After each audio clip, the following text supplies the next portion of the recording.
Primero en Casa. Bienvenidos chicos y chicas de primero de secundaria a la sesión del día de hoy, donde volveremos a realizar un viaje en el tiempo hacia el pasado de Lima. ¡Oh! ¿Vamos a guaquear de nuevo? ¡Genial!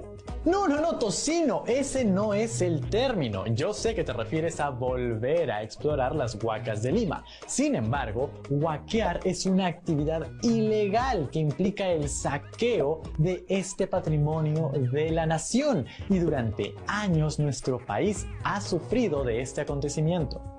La historia y los restos de nuestro país no son propiedad de unos pocos, sino de todos nosotros, y lucrar con ellos de esa manera es un delito. Además, las huacas siguen siendo un lugar sagrado para varios peruanos y peruanas, y es una falta de respeto violentarlas. ¡Oh! Así es. Además, hay que tener en cuenta que estas incursiones no buscan proteger el patrimonio, porque están enfocadas en extraer vasijas y restos que luego puedan comercializar en el mercado negro. Hay que ser conscientes de eso y defender siempre nuestras huacas y sitios arqueológicos. Fueron importantes en el pasado y lo siguen siendo en el presente. Así es, Tocino. ¿Y qué de ustedes, chicos y chicas? ¿Conocen algún centro arqueológico en su región o quizás en alguna región vecina? ¿Lo han visitado?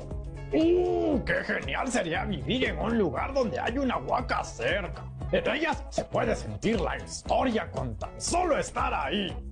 Así es, y hoy aprenderemos más de este tema de la mano de mi amiga Norma Martínez y Sucedió en el Perú, con la segunda parte de las huacas de Lima. ¡Vamos a verlo!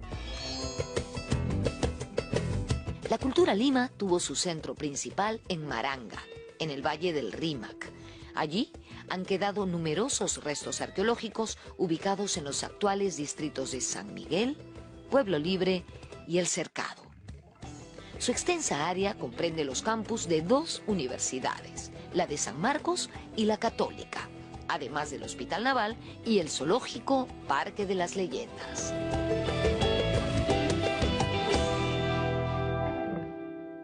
Son como 16 o 17 huacas muy grandes que forman parte de este centro urbano, que es una ciudad muy grande, que tiene cerca de 2 kilómetros de largo y ancho, y con muchas huacas.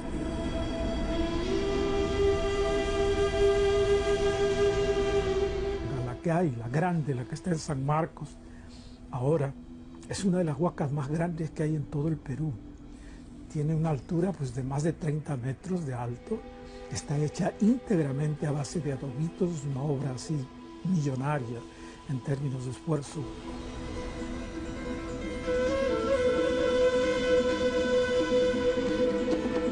Después del periodo formativo tenemos lo que se conoce como época Lima o Maranga, ¿no? Entonces tenemos justamente aquí en Maranga lo que podríamos denominar la capital. Es una ciudad que se construye en esta época con grandes pirámides como la llamada Huaca San Marcos o Aramburú, la Huaca Concha, y es notable porque en su eje mayor esta ciudad tiene alrededor de 1.600 metros, o sea, 1,600 kilómetros en su eje principal, o sea, es una gran área. Hoy día sobreviven algunas de estas grandes pirámides, pero seguramente abajo están todavía enterrados las avenidas, las calles, los canales, los complejos de muros, ¿no? O sea, estamos viendo solamente la punta del iceberg, como se dice, de lo que fue la ciudad de Maranga.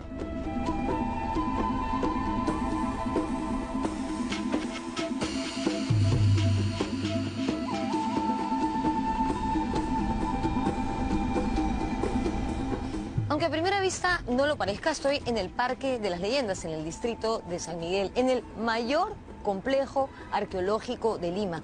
Se llama Maranga. ¿Por qué decimos que es el mayor? Por la calidad y cantidad de sus construcciones y por los restos que nos han dejado, que son verdaderamente sorprendentes. Una de sus huacas más importantes de este complejo es esta, donde estoy en este momento. Se llama Tres Palos y según los arqueólogos sirvió como templo observatorio en la época de los Maranga. Más tarde, durante los incas, fue un tambo.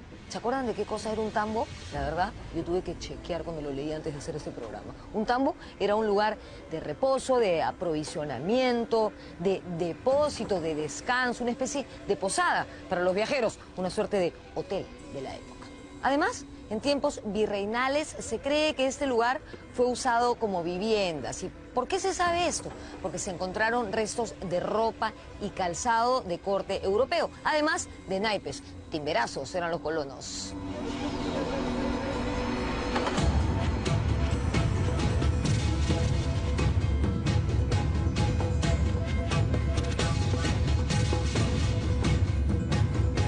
Maranga justamente llegó a una de sus máximos tamaños que tuvo durante época Lima. Fue la gran capital Lima de esta sociedad que te mencionaba hace un momento, pero luego también fue ocupada en tiempos Huari y luego en tiempos Ichma, ¿no? Estamos hablando también de una sociedad típica de la zona de aquí de Lima, pese a que se conoce muy poco sobre ella, y que se desarrolló aproximadamente entre los años 1100 a 1450, ¿no? Y por último también tiene ocupación inca, porque son los incas los que conquistan a los Ichma.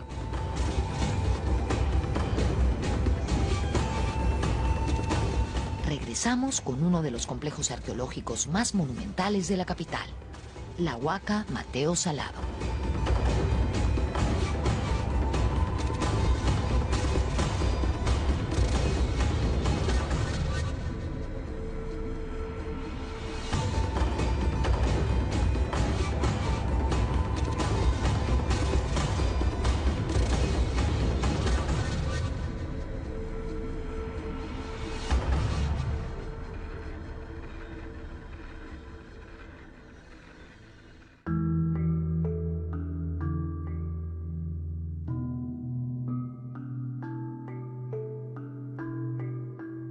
A la caída de Huari surgió en el área de Lima el señorío Ichma, que sería absorbido a mediados del siglo XV por los incas.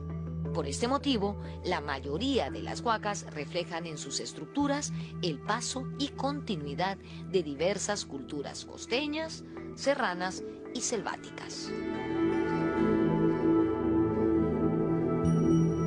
Aquí venían gentes a vivir desde, qué sé yo, de Lambayeque, de Recuay, de Huaraz, venían de Nazca, de Ica, de Ayacucho, del altiplano, y convergían acá y vivían. Tenemos los restos a lo largo de toda la etapa. Esa es la razón por la que nuestra arquitectura en Lima, en tiempos prehispánicos, el tipo de asentamientos que hay en Lima, tiene la característica de incorporar las ganancias tecnológicas y los procesos de urbanismo que se dan en todas partes y se juntan acá y se procesan.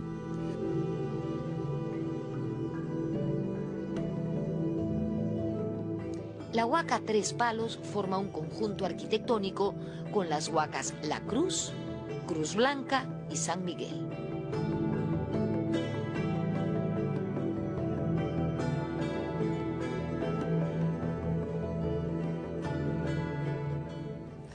Esta es la Huaca San Miguel, que también se ubica dentro del Parque de las Leyendas. Pertenece al periodo de los reinos o señoríos regionales, es decir, aproximadamente a los años 1000 y 1450 de nuestra era. Este lugar fue un centro administrativo Ichma, construido a base de tapias, es decir, paredes de tierra amasada. También sirvió como depósito de alimentos.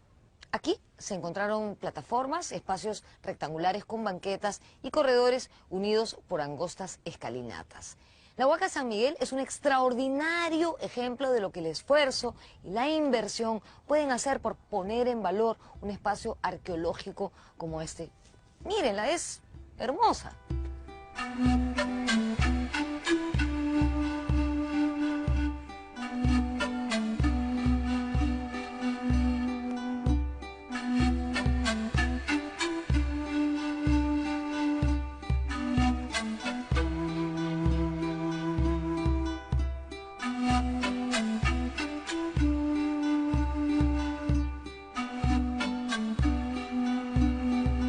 En el año 2004 se encontró en esta huaca a la llamada Dama de los Batanes, una mujer que al parecer se dedicaba a la molienda del maíz.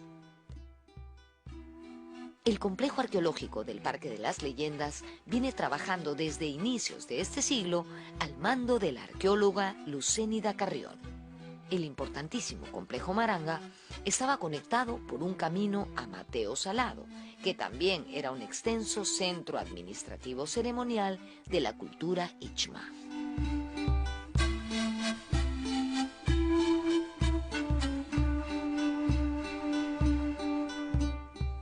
Acá tenemos un testimonio que conecta la ciudad de Maranga y la Huaca Tres Palos con Mateo Salado, ¿no? Hay otros caminos que se iban al Callao, otros al norte para atravesar el río Rímac. Claro, el problema es que hemos desarrollado ciudad sobre una ciudad sin reconocer que esa ciudad prehispánica tenía un valor, ¿no? Es como si Trujillo hubiera crecido sobre Chanchán. Esa es un poco la barbaridad que hemos hecho en Lima, ¿no? Desdibujar una ciudad prehispánica de enorme valor y extensión.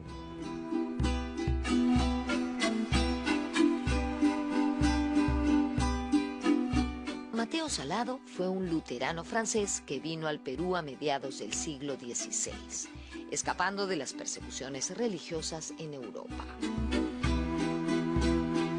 Estuvo viviendo en esta huaca como un ermitaño, ¿no? Haciendo votos de pobreza, etc. Aunque también se sabe que huaqueaba. Y los fines de semana iba al centro de Lima, que en ese entonces eso era solamente la ciudad de Lima y esto era más bien los alrededores, y pedía limosna, pero a la vez hablaba imprudentemente en esos tiempos contra los privilegios que tenía la iglesia. Y por eso fue acusado de hereje, fue aprehendido por la Inquisición y fue condenado a muerte y fue el primer ejecutado en la hoguera por la Inquisición acá en Lima, ¿no? Un 15 de noviembre de 1573.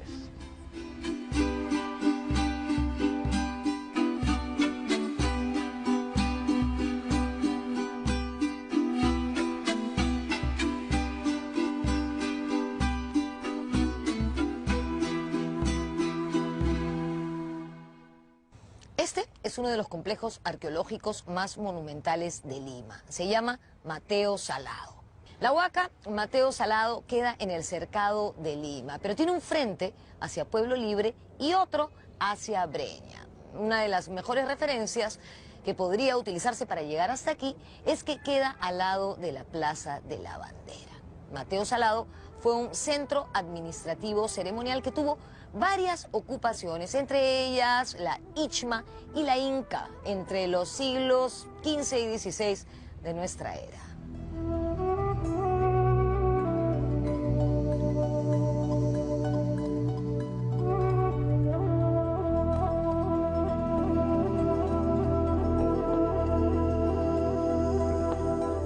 Mateo Salado viene a ser de esta época Ichma e Inca, y se le llama Ichma a lo que equivale a Chimú en la costa norte, a lo que vale a Ica o Chincha en el sur, y es una etapa inmediatamente anterior a la llegada de los incas a este territorio y produjo todo este conjunto de edificios a los que llamamos huacas.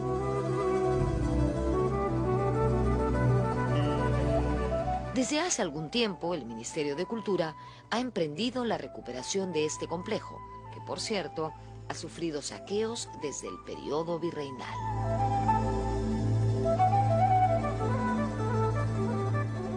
Mateo Salado es un proyecto de largo plazo de recuperación de este sitio arqueológico que hasta hace 10 años pues se pensaba que iba a ser irremediablemente perdido, pero con dinero del Estado se ha ido interviniendo las pirámides para investigación, conservación y también habilitación para visitas. Pero desde el 2011 se ha venido aplicando un programa de proyección hacia la comunidad que busca que ésta se interrelacione positivamente con el sitio arqueológico.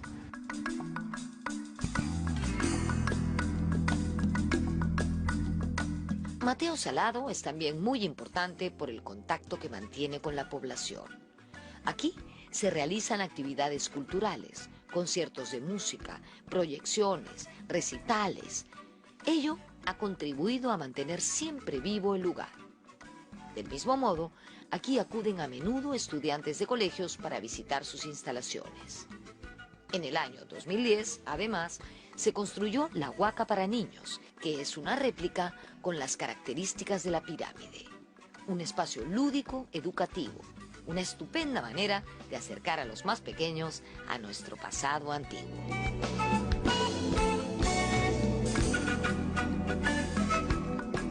Tenemos una huaquita que hemos hecho para actividades con menores de edad, actividades lúdico-educativas, aunque también sirve como una suerte de auditorio, ¿no? Por las características que tiene, también nos ha servido para temporadas de teatro, para funciones de títeres, etc.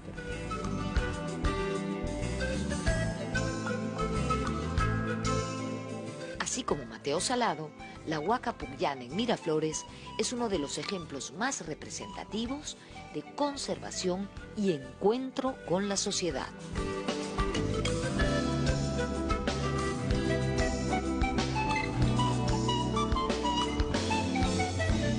Tiene una larga trayectoria que a lo largo de mucho tiempo, recuerdo todavía a Félix Oliva, a Juan José Vega y todos ellos luchando para que esta huaca sea trabajada y tal.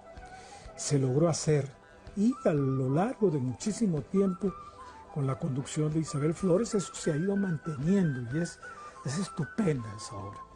Se le está dando ahí a la huaca el papel que debiera tener, es decir, un centro de convergencia donde la gente vaya, esté, quiera estar.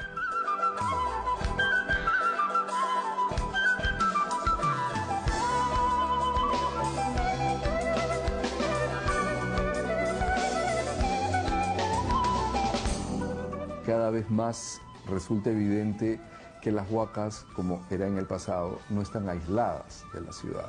No son un coto privado de nadie, ni de ninguna institución, sino que forman parte, o deberían formar parte, de ese tejido social.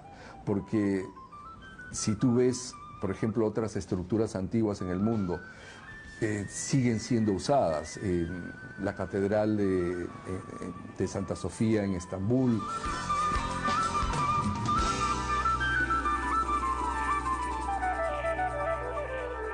Volvemos con el final del programa, pero antes conoceremos la Huaca Huantille de Magdalena.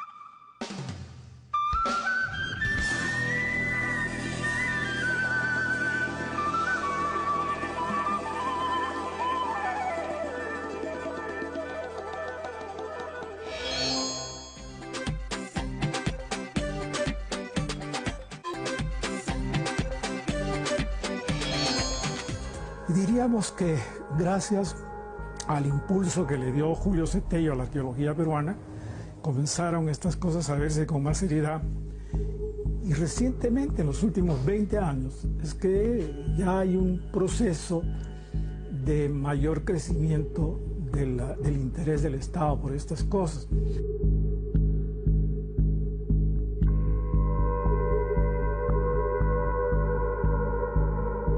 Los saqueos más grandes que nosotros conocemos de las zonas arqueológicas están dadas en el norte, en lo que es Chiclayo, Trujillo, Lambayeque, pero ese fenómeno no es ajeno a Lima Norte, ¿no? Por eso, en algún momento, las estadísticas que el mismo Ministerio de Cultura tiene respecto a la existencia de centros arqueológicos no está definida, porque hay algunas de ellas que han ido desapareciendo en las últimas décadas, producto de las ocupaciones urbanas.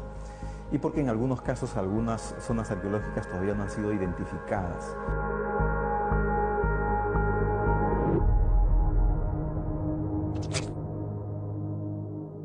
Desde mediados del siglo XX, la ciudad aumentó su población de manera extraordinaria.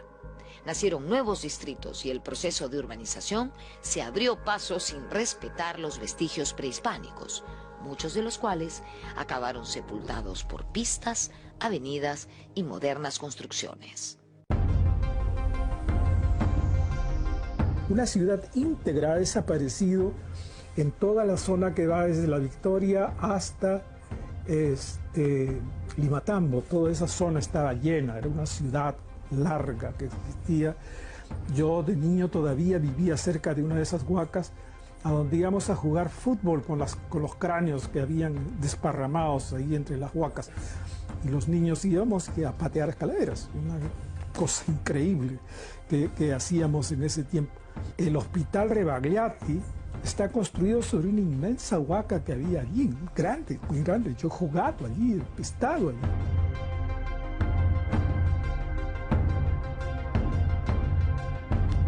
hace un tiempo me puse a revisar cuántas capitales del mundo tienen arquitectura de más de 3000 años, y son solo 5 ciudades del planeta, 5 capitales del planeta que tienen arquitectura que es más de 3000 años. Tenemos Damasco, Jerusalén, Atenas, Ciudad de México y Lima. Entonces, empezar a tomar conciencia de esa posición que tiene Lima en el contexto de capitales del mundo, con un legado que le da originalidad, que le da diferencia.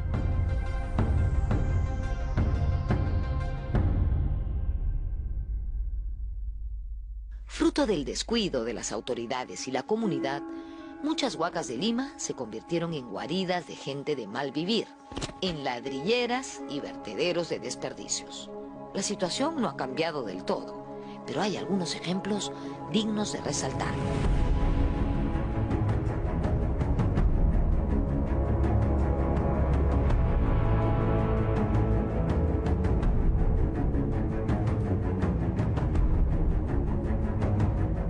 Esta es la huaca Huantille, que queda en Magdalena, que perteneció a la cultura Ichma.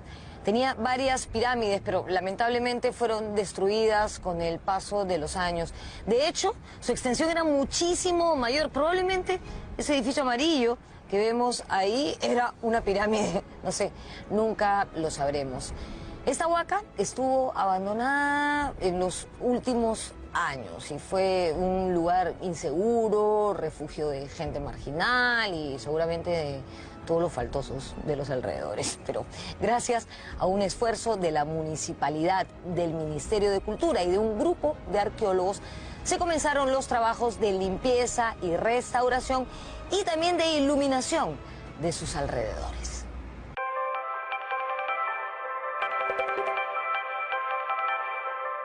Para proteger nuestro valioso patrimonio, es necesario el trabajo en conjunto de autoridades, ciudadanía y empresa privada.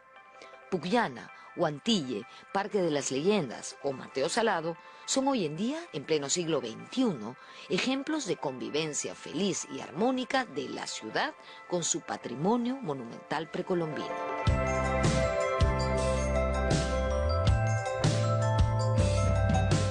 Sin ese detalle de saber su área intangible, no se pueden desarrollar inversiones públicas o privadas.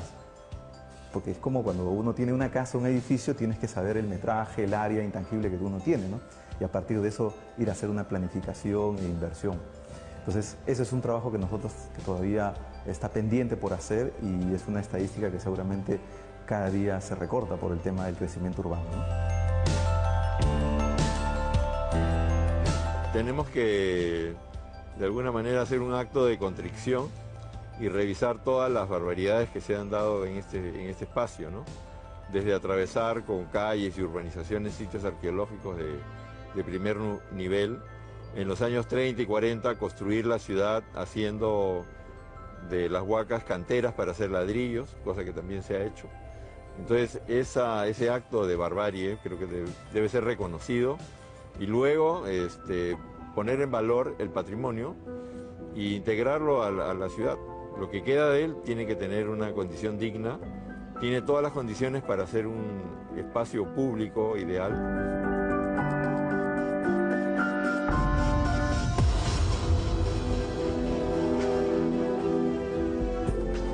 Esto no solo es un sitio arqueológico, es un espacio para la ciudad.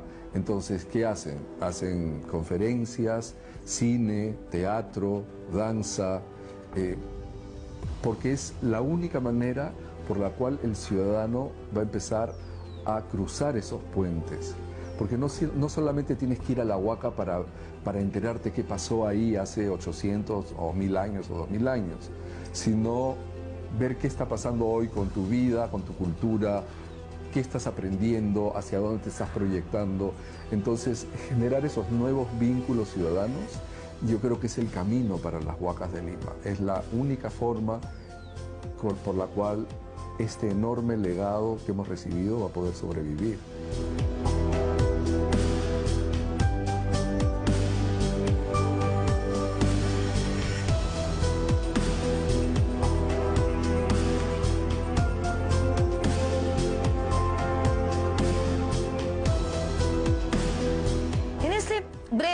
recorrido por algunas de nuestras huacas hemos encontrado verdaderas sorpresas, como el Paraíso o Garagay, que yo no conocía. Es increíble el potencial que pueden tener estos espacios puestos en valor a nivel turístico, no solamente para los limeños, sino para los peruanos y los extranjeros. Por supuesto, imagínense un circuito integrado de las huacas de Lima.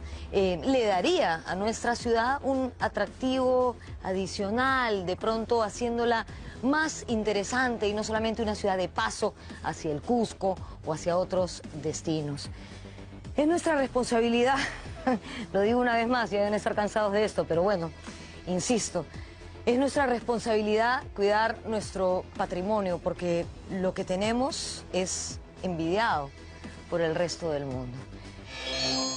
¿Vieron, chicos y chicas? Las huacas no son solamente restos de aquello que existió en el pasado. Su sentido e importancia permanecen hasta el día de hoy. Pueden ser lugares de encuentro y donde construimos un vínculo importante con nuestro espacio y entre nosotros mismos. Díganme, ¿qué pensaron cuando vieron todas las actividades que podían realizarse en una huaca? Interesante, ¿no? Es una gran forma de honrar y respetar estos sitios que significan tanto para nuestro pasado y presente.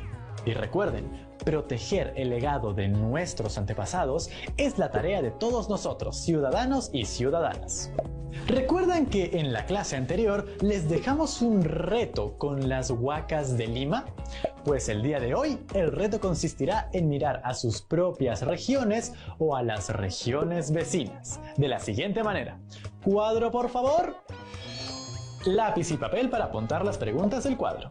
Luego de elegir un resto arqueológico de su región o alguna región vecina, describan qué tipo de fuente es respondiendo a las siguientes preguntas. ¿Qué tipo de fuente es? ¿Qué información me da? ¿Cómo puedo complementar esta información? ¿Por qué son importantes como fuente histórica? Todos en casa nos vamos a convertir en aprendices de arqueólogos, pero esta vez con huacas de nuestras regiones. Porque para valorar nuestra historia, nuestro país y nuestro mundo, es muy importante empezar con nuestras regiones y nuestras comunidades cercanas. Por eso, chicas y chicos, además de responder las preguntas del cuadro, quiero que hagan un comentario en el cual nos digan cuál es el estado en el que se encuentra este sitio arqueológico y cuál es su importancia. Y no olviden guardar su trabajo en el portafolio. ¿Lo tienen? ¡Perfecto! Nos vemos en la próxima sesión. ¡Chao, chao!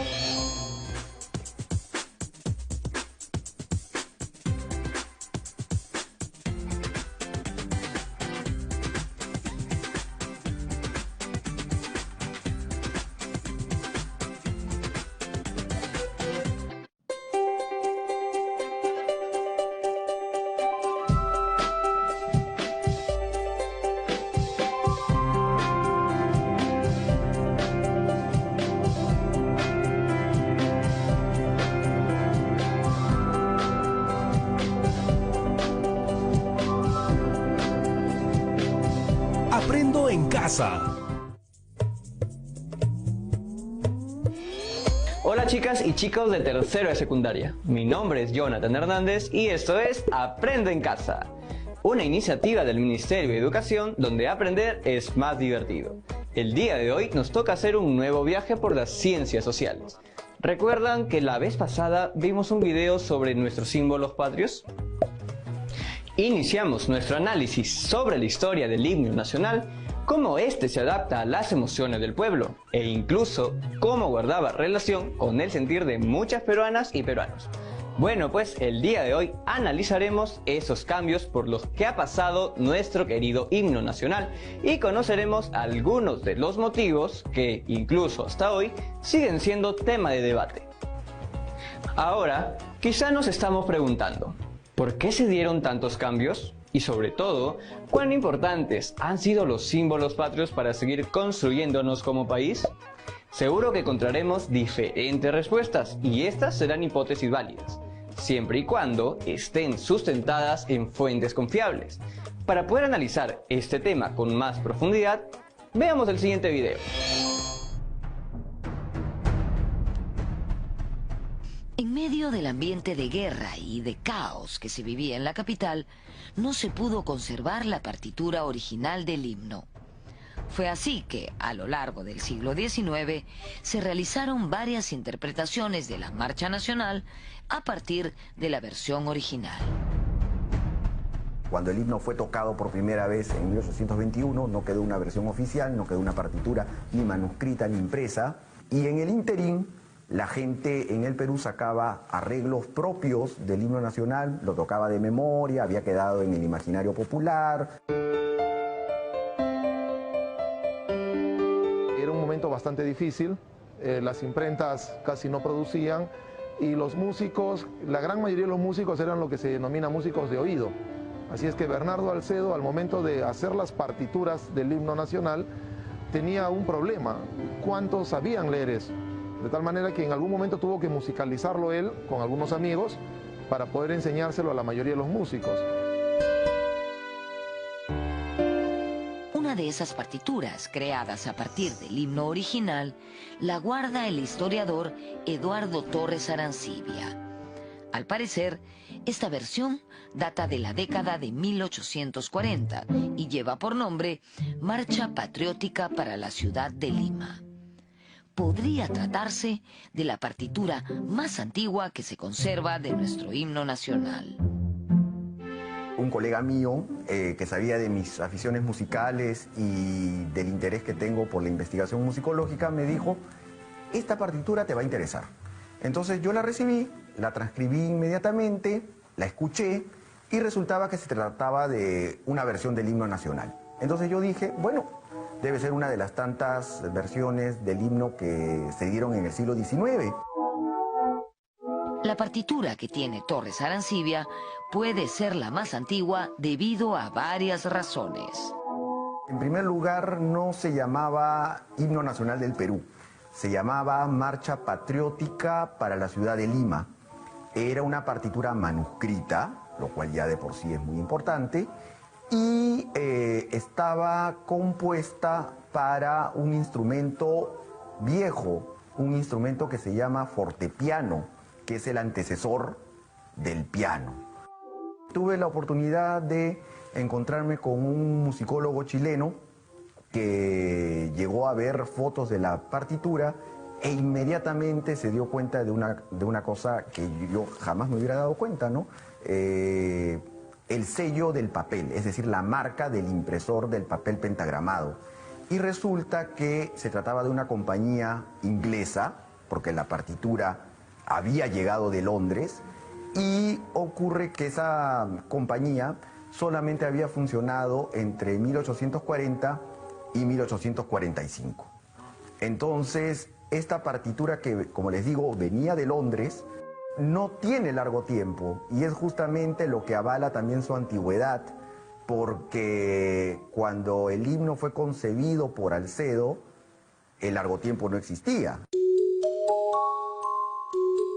A mediados del siglo XIX, el gobierno repartía gratuitamente en las escuelas elementales de la capital el catecismo patriótico y catecismo cívico. Allí se difundía la letra del himno nacional, con el objetivo de transmitir a los escolares valores cívico-patrióticos. En 1864, el maestro Alcedo retornó al Perú y encontró toda esa serie de versiones surgidas a partir de su creación original. Al regresar al Perú, ¿no?, invitado por los gobiernos, es donde él encuentra este problema con su himno. Y es donde ahí él entra en una suerte de conflicto con algunos músicos por las versiones que se tocaban del himno. Músicos extranjeros, unos suecos, algún italiano, sacaban arreglos no autorizados por Alcedo, y esos eran los que se tocaban, ¿no?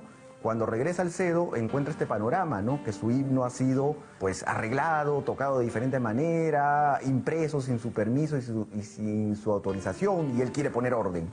Entonces, él saca ya la que sería su versión oficial, que es la versión que ya se conoce y que ha sido interpretada, que es la versión de 1864. Cuando él retorna al Perú se encuentra con varias versiones del himno nacional. En tanto, Carl Johan Eklund, el director de la banda del ejército, era quien había hecho la versión que se vendía impresa en Lima, y Alcedo mismo le dice, esta no es la versión del himno nacional. Entonces, ¿pero cuál es su versión? Alcedo pide unos días y crea otra introducción al himno nacional.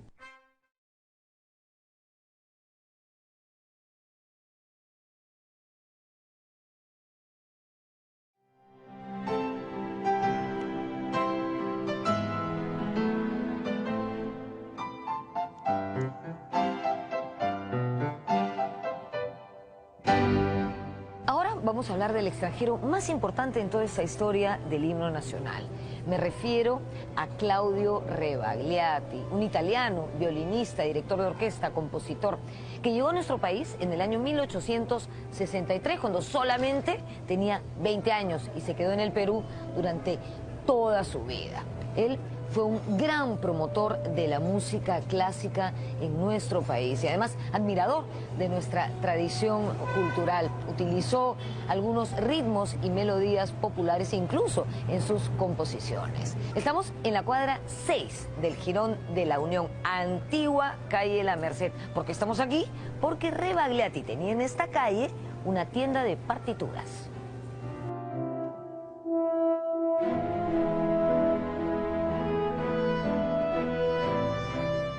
Como hemos dicho, Rebagliati llegó al Perú en 1863 y al año siguiente, en 1864, José Bernardo Alcedo regresó a nuestro país luego de haber estado durante 40 años en Chile.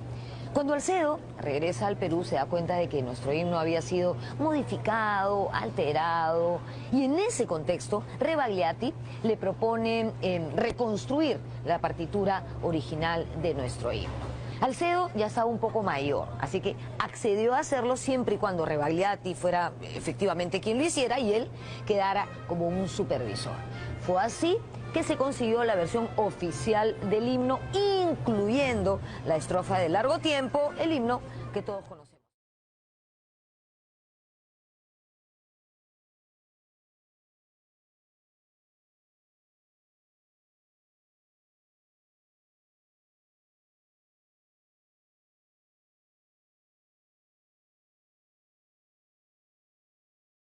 Restaura en su primitiva sencillez, toma la melodía de Alcedo con la anuencia de Alcedo y crean toda la armonización que conocemos ahora del himno nacional. Estamos hablando que el Estado peruano en 1901 acepta la versión estando vivo todavía Rebagliati y ya Alcedo había muerto.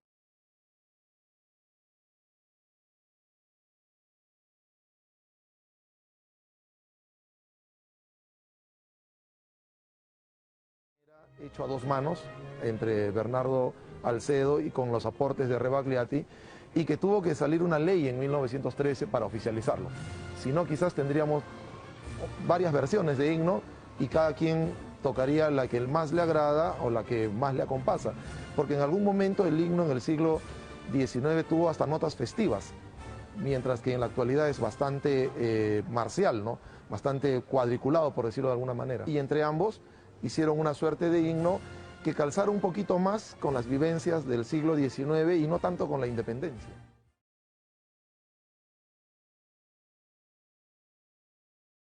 En 1900, Rebagliati se propuso que su versión realizada junto a Alcedo se convirtiera en la partitura musical oficial del himno nacional. Fue así que el gobierno organizó una comisión especial presidida por el reconocido compositor José Valle Riestra, y en mayo de 1901 se aprobó la restauración del himno nacional. Un mes después, esta remozada versión se estrenó en el Teatro Politeama, en una ceremonia en homenaje a Francisco Bolognesi.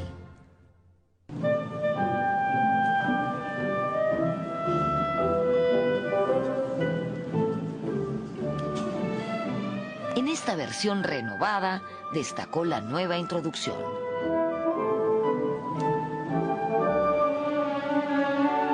La La versión que hace Alcedo con Rebagliati en 1869 se acerca más a la Rapsodia peruana, que tiene una introducción corta balanzante de unos cuantos tiempos, diríamos casi ni siquiera un compás completo.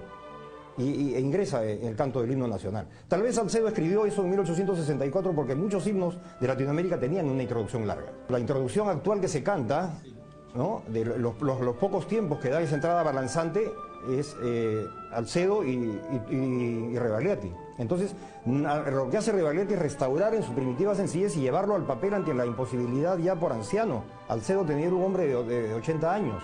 La introducción que todos conocemos, la balanzante. Claro, la que se canta, con la que cantamos y con la que hemos crecido. Claro.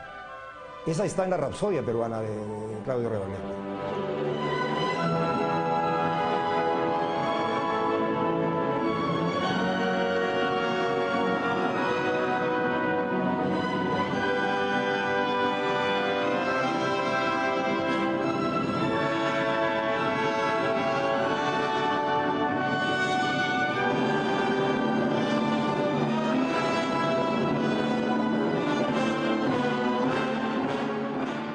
También en 1901 se convocó a un concurso para renovar la letra del himno por considerarla, en parte, antihispana. Los versos escogidos, escritos por el poeta José Santos Chocano, no calaron en el gusto popular. El 25 de octubre de 1912 fue aprobada por el Congreso la Ley de Intangibilidad de los Versos y la partitura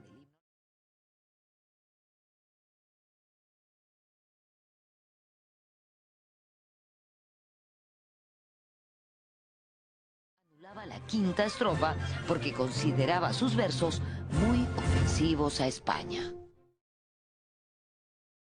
Lo que actualmente cantamos es el oficial, el que se oficializó con las leyes de Billinghurst de 1913, para poder dar fin a todo un debate anterior de casi 80 años en el siglo XIX por cuál era la versión del himno que podría decirse la original, ¿no?, entre comillas. El actual himno que cantamos es una suerte de un 95 o 90% de lo que hizo Bernardo Alcedo en 1821, pero también ahí hay algunos acompasamientos que incluyó Claudio Rebagliati.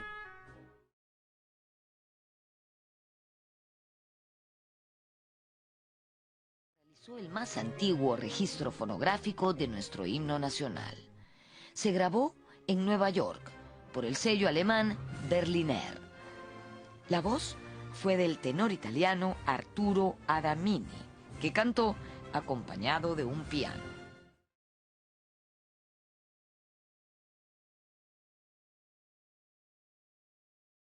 Generalmente se piensa que es por encargo, ¿no?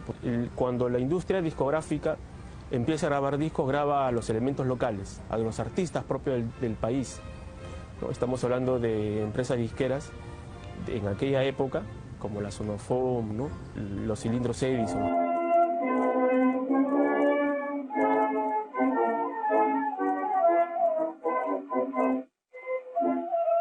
En 1904 se realizaron dos importantes grabaciones más de nuestro himno nacional. En 1904, por primera vez una banda latina, por decir así, grabó nuestro himno. La banda municipal de La Habana grabó en Cuba los primeros discos grabados en Cuba para el sello Sonofone. Grabó muchos himnos y mucha música foránea, ¿no? Había una banda de estudio de la Victor, que era una empresa grande de música. La banda se llamaba la Pryor Band. La Pryor Band era una banda de estudio que grababa todo género, grababa valses, danzones, corrido mexicano, ¿no? Entonces, con el objetivo de vender, ¿no?, a los diversos países sus discos. Entonces ellos grabaron nuestro himno nacional con el título de Aires Nacionales Peruanos.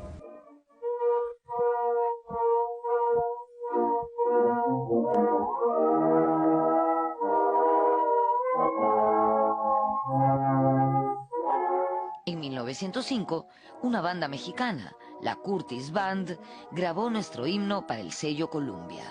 La banda era dirigida por el reconocido director Carlos Curti. Eso se grabó en Nueva York. Lo resaltante de ese hecho es que mientras él canta y toca, él invierte un poco el orden de las estrofas, ¿no? Y él sobre la marcha lo corrige, ¿no? Entonces, por un lado, los técnicos de grabación eran americanos, no se dieron cuenta de ese aspecto, ¿no? Él sí, él era mexicano, sabía lo que estaba cantando y de repente tenía su partitura al frente.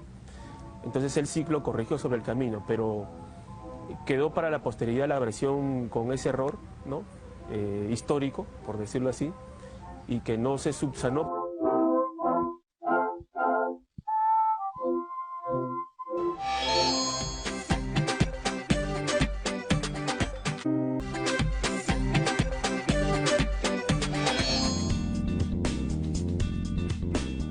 En 1911 vinieron al Perú integrantes del sello discográfico Columbia con el objetivo de reclutar artistas locales y grabar discos. La Columbia alquiló un espacio, digamos, un local, un departamento, un sitio donde podía montar un primitivo estudio de grabación y llevaron a grabar bandas, ¿no? La banda que le tocó grabar nuestro himno nacional fue la banda de la Artillería de Montaña, ¿no? Ellos grabaron solamente ese disco. Entonces eso fue nuestro primer himno grabado por peruanos, digamos, ¿no? Poco después llegó la competencia de la Columbia, es decir, la RCA Víctor, y se grabó el himno nacional a cargo de la banda de la Escuela Correccional de Lima. Por primera vez la Víctor grabó nuestro himno con músicos peruanos y sobre todo niños, ¿no? Es una versión, hay efectos de la época, tanto del disco como de músicos no profesionales como son los niños, ¿no? Un poco desafinados pero muy acoplados, ¿no?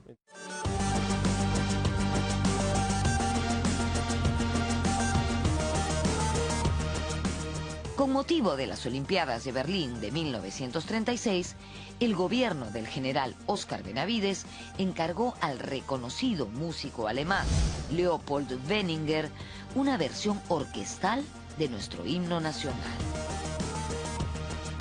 Porque cuando Rebagliati presenta en 1901, deja 3 versiones. Diríamos la de banda, con instrumentos de viento y percusión. La de orquesta sinfónica, cuerda, viento y percusión, en la parte del canto. Y la parte, diríamos, la versión de piano y canto, estas 3 las archivan en diferentes dependencias del Estado. Lo que posteriormente hace Weninger, Leopold Weninger, escribe la versión, tomando la versión de banda para orquesta sinfónica, pero sin cambiarle una nota, sin cambiarle notas. La versión de Weninger se acoge a la versión original, lo que cambia es el timbre. O sea, no están los saxofones del tiempo de la partitura original de Rebagliati, pero sí están los timbales, están otros instrumentos. Entonces no cambia en esencia la obra. No cambia en esencia la obra como para decir que...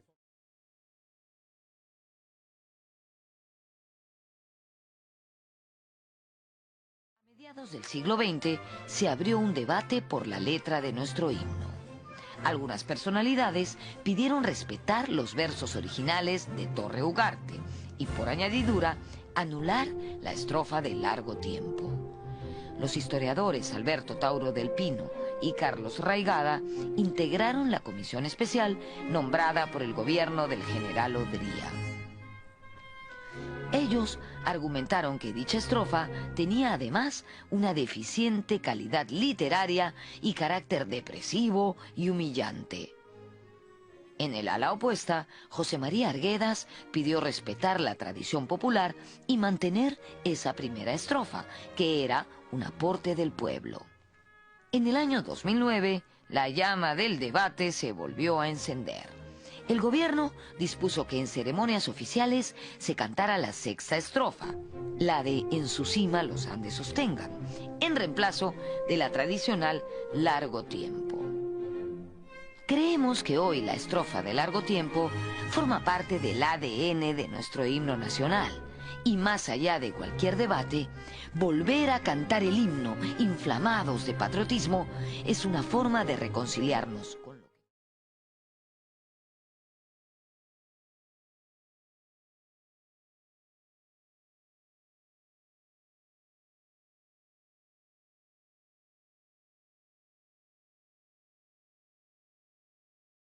Esa melodía que ya va a cumplir 200 años y que es inalterable porque la melodía sí de que todos tarareamos es igual desde 1821 hasta ahora y en todas las versiones, que se escucha en todas partes del mundo, en Europa, en Rusia, y que la gente pues lo sienta con emoción. Yo creo que ese es el mejor homenaje que se le puede hacer a Alcedo. Creo que ahí está garantizada la inmortalidad de Alcedo, que sufrió mucho por su condición social, por cómo trata el país a los músicos, etcétera, etcétera, y que se vuelve a confirmar lo que no se ha dicho en voz alta, que José Bernardo Alcedo...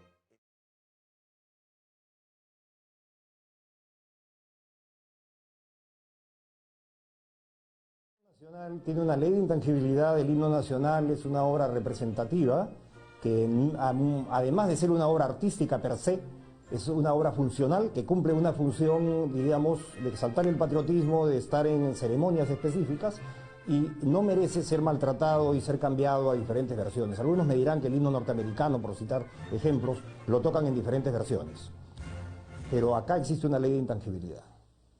Acá lo que probablemente musicalmente es posible, legalmente es imposible.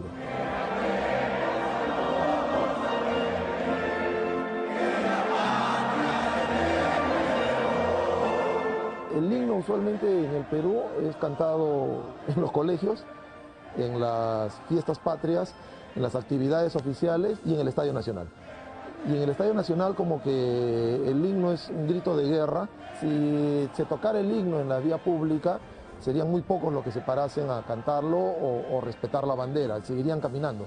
Pero en el estadio como que la cosa se transforma y se convierte quizás en esa canción de guerra que significaba para las tropas durante la independencia, ¿no? Parece que el estadio ha reemplazado estos espacios, ¿no?, de lucha por la independencia.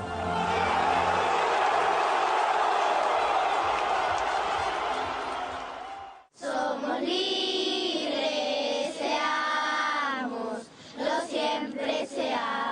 siempre, y ante niegue sus luces de sol, que faltemos. La historia de nuestro himno es un poco como la historia de nuestro país, ¿no? Azarosa, muy dinámica. Nuestro himno ha sufrido transformaciones a lo largo de su existencia, como hemos visto en el programa, ¿no? Se le han hecho arreglos, se le agregaron estrofas de manera espontánea, pero sin duda es uno de los himnos más bellos del mundo. Y esto lo decimos sin chauvinismos, lo juro. Cada vez que nos toque cantarlo, hagámoslo llenos de orgullo, como estos hermosos alumnos de la institución educativa Juana Infantes Vera. Nos vemos en la próxima.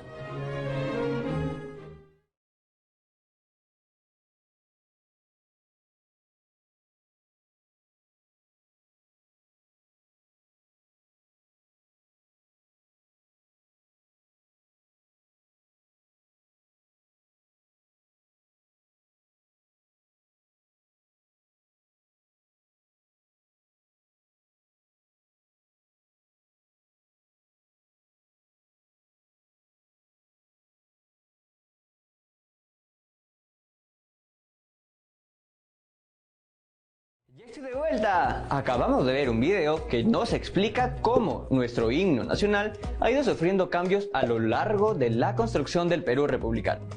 De hecho, este himno ha acompañado a las familias y al país en general en diferentes momentos. En alegrías, en tristezas, en la búsqueda de caminos hacia metas y objetivos, o incluso para salir de las adversidades que hemos enfrentado como sociedad, como la que vivimos hoy en día. Así que a pensar en el himno y a lavarse las manos. Bueno, chicas y chicos, ya estamos llegando al final del programa y como saben, es la hora del reto. El reto del día de hoy es elaborar un organizador visual que presente los principales puntos de vista en torno a la pregunta: ¿cuán importantes han sido los símbolos patrios para seguir construyéndonos como país? No olvides incluir en tu respuesta tu propio punto de vista y tus argumentos, y los demás puntos de vista que encuentres junto a las ideas que lo sustenten. Recuerden que pueden compartir sus trabajos con primos, tías o algún familiar. Es importante que puedan registrar sus trabajos y guardarlos en su portafolio. Esto les servirá para tener todas las evidencias de su aprendizaje. Recuerden lavarse las manos frecuentemente con agua y con jabón por al menos 20 segundos. Y si van a salir a la calle, que sea solo cuando sea necesario, usando su mascarilla y respetando el metro de distancia como mínimo. Esto fue todo por hoy en Aprende en Casa. Nosotros nos vemos en una siguiente edición. ¡Chao, chao, chao!